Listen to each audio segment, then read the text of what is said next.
Good morning. In this time of stress and turmoil, we're frustrated and saddened that we're unable to come together as community, most especially not being able to celebrate Mass together.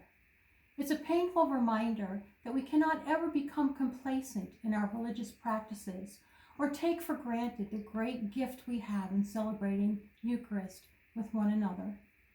It is critical that while deprived of the Eucharistic elements, we remember that we are the body of Christ ourselves. In these trying times, perhaps our focus should not be so much on not being able to receive Eucharist, so much as on how to live Eucharist. We are the body of Christ. How do we carry that into our daily activities? How can we be Eucharist for others? The soft smile, the slight nod of the head acknowledging the other, are simple ways of offering life-giving Eucharist to someone, even in these days of the mandated 6 feet apart. Listening to the other, whose days are often filled with being alone and unheard, is a way of being life-giving Eucharist to someone. Listening can be done by phone or Skyping or any of many ways available to us today that do not compromise our need for social distancing. I'm sure that you can recognize many opportunities in your day to be Eucharist for someone.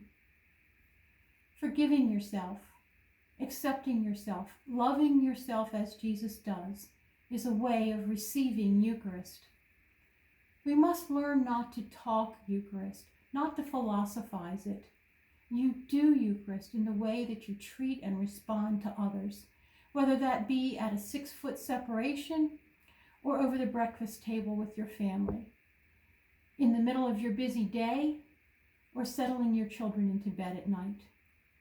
Eucharist is as simple as being on time and as profound as empathy. As we eat the bread that satisfies our physical hunger, we are mindful of a hunger that is much deeper. We have a hunger deep within us, a hunger that is best filled with Eucharist. Jesus is the bread of life in the Eucharistic elements and in our spiritual communion with one another.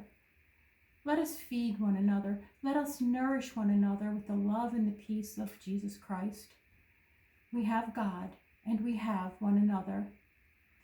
I'd like to close by sharing with you the prayer of Jesus as given to us by Sarah Young in her book, Jesus Calling. This is a book of daily reflections from the heart and the voice of Jesus. I think the prayer for today is so appropriate and hope-filled in light of our current circumstance. I hope it encourages you as it does me. Jesus says, "Trust me one day at a time. This keeps you close to me, responsive to my will." Trust is not a natural response, especially for those who are worried, fearful, or anxious. My spirit is within you. Yield to his gentle touch. Be sensitive to his prompting. Exert your will to trust me in all circumstances. Don't let your need to understand distract you from my presence. I will equip you to get through this day victoriously as you live in deep dependence on me. Tomorrow is busy worrying about itself. Don't get tangled up in its worry webs. Trust me one day at a time. May your day be filled with giving and receiving Eucharist as Christ comes to you and acts through you. May the Lord bless us and keep us. Thank you.